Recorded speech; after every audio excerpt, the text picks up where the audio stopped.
So Netflix has announced that, yeah, it's not going to go in on seasons worth of sports, but it loves its live events. Obviously, the NFL was a massive success. The Tyson Paul fight, we're going to see more things like that, more things like Chris Rock, live events, absolutely in their wheelhouse. And I don't think that's unexpected.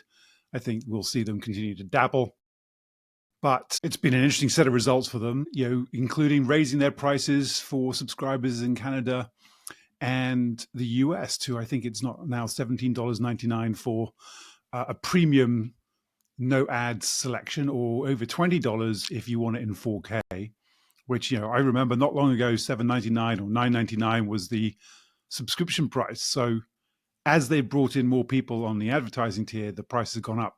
But it's okay, we're spending it on content.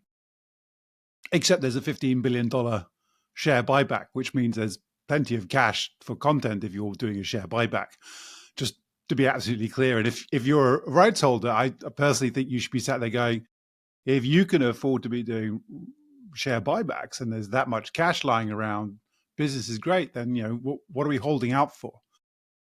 But when I think about Netflix, it also brings me on quite quickly to all the plus products that we have particularly in sport, because obviously that's where I live.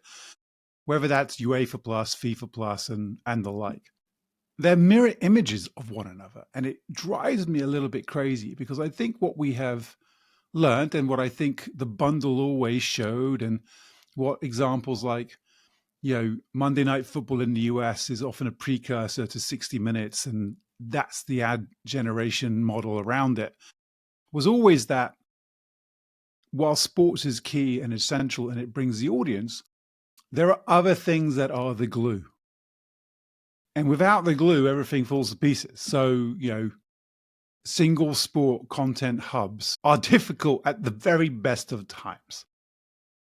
So when you log on to a UEFA Plus or a FIFA Plus, and they basically look identical, the back end is quite often done by an Endeavor Streaming or someone like that. And they're all good products, so don't get me wrong. The back end is good nowadays, has been for a while. It's reliable, its services, so on. But again, think about what Netflix is doing, what Prime is doing. Yes, they've got sport, but they've got the glue. They've got the other stuff that keeps you coming back. And I just hark back to being sat in a room with the likes of Marcel Mohaupt, or now of ELF, the European League of Football, or if you want to think of it a different way, NFL Europe. People like Carlo Mariotta, now with Sky Italia, Giuliano Giorgetti, I believe, still at FIFA. Some of these really bright minds, we were sat there trying to figure out, it's 2018, turning into 2019, what would a FIFA Plus look like? What would that product look like? And the bit that I kept hammering home, and I love the fact that people grabbed it, ran with it, and took it beyond what I was thinking. Always surround yourselves with better people. Definitely a learning there. Was, okay, so we might have some original content. We might have a budget for it. When you compare it to the budget of, the Netflixes, the Disneys of the world, this is some cool stuff, but it's never going to really move the needle. If it's going to be a struggle for a long time to get premium rights onto our FIFA Plus channel, but what we have is some women's sport, some lower league sports, some junior sport, all these kind of things. Yeah, there's some interesting live content that's bringing people to it. What I was really interested in, though, was how do we, below the headline stuff, in that immediate tier right below it when you're scrolling on your site, or what's happening now kind of thing that you see on Netflix, was how do we have that show content that's from YouTube, TikTok, Facebook? How do we have that content that's really gluey, that brings people back, that, they suddenly start thinking not just that it's about live content, but it's about content of sport.